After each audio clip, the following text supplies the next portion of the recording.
Exitua ez da irabaztea, exitua ez da helburua lortzea, exitua ez da zure ametsa betetzea. Betetzen duzu momentuan iraganaren parte izaten hasten delako eta zure buruak, helburu berriak, desio berriak, amets berriak, betebehar berriak jarriko dizkizulako. Eta beharrean dagoen pertsona inoiz ez da zoriontsu. Eta zure helburuaren helburua, zu zoriontsu izatea baldin bada, helburu hori bera ari zaizu zoriontasuna kentzen, esaten ari zarelako, helburua lortzen duzun egunean izango zarela zoriontsu. Horrek esan nahi du, helburua lortu arte, ez zarela benetan zoriontsu izango. Eta lehen zoriontsu baldin bazinen, zertarako jarri dizkiozu orain kondizioak zure zoriontasunari.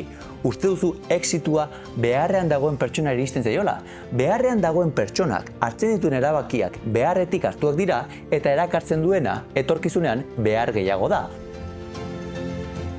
Eta gizarte guztia ikusten dut presaka, nonbaitea iritsi nahiean, helburuak bete beharrean eta azkar gainera, asto batek azenario bat jarraitzen duen bezalaxe, eta zin dagizut, zure azenario horrek ez duela zuk uste duzun bezain gustu ona edukiko.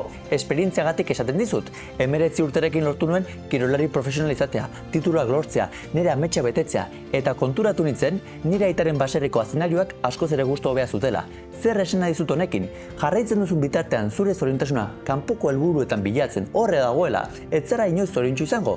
Zure zoriontasuna zuregan duzu, zure bertsiorik onena bilakatzen zarenean, zure area guztietan, izan lagun bezala, bikote bezala, aita bezala, kirolari bezala, orduan sortuko baituzu benetako satisfazioa eta zoriontasuna zure barruan. Eta honekin ez naiz esaten ari, ez duzunik helbururik eduki behar, noski baietz. Nik iraganean ez benituen helburuak eduki, eta ez benituen helbururik lortu, ez duen gaur egun dudan bizi kalitatea edukiko. Esaten ari naizena da, zure ongizate eta zoriontasuna ez dizula helburuak emango, baizik eta zure mentalitateak, zure buruak, konfidantza eta motivazio ematen badizu, bideaz disfrutatuko duzu. Zure buruak zalantza, presioa, motivazio falta edo frustrazio ematen badizu, bidean sufritu egingo duzu. Horregatik, kurtso honetan lortuko duzuna da, bideaz disfrutatzea eta zeure buruarengan sinistea. Zeure buruarengan benetan sinisten hasten zarenan bakarrik, sentituko duzulako konfidantza eta motivazio konstantea. Eta horren ondorioz lortuko ditugu emaitzak. Baina aldaketa hau ez da emango. Gaur egun ikusteko gai ezaren, baina hemen gordeta dituzun sinismen limitante guztietatik askatzen ez zaitugun arte. Zergatik ez duzu sinisten, zuk ere halko duzula, zuk ere jada merezi duzula. Zergatik ezin duzu zur honena atera.